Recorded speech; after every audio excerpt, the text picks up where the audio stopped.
In HFE, safety is not a priority, it's a core value.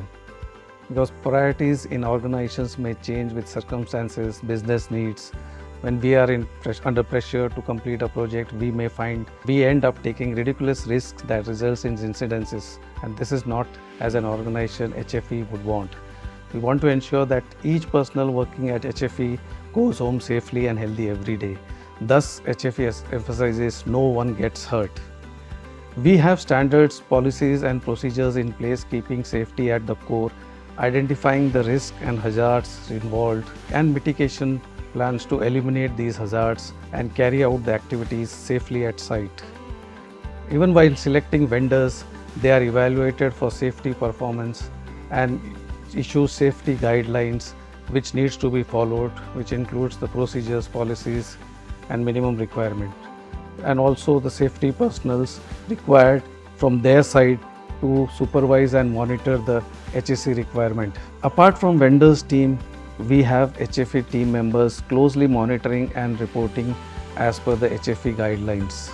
So we issue permits to work, briefly describing the nature of the activity to be carried out, precautions to be taken while executing this activity, PPEs to be used and authorization to work for that activity. And also we carry out toolbox talks which explains the team what needs to be done, the potential risk involved and necessary safety measures to be taken while carrying out this activity.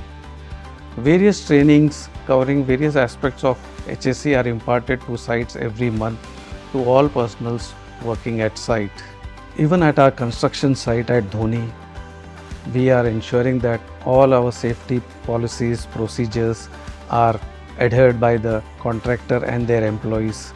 We ensure that they work in a safe working environment.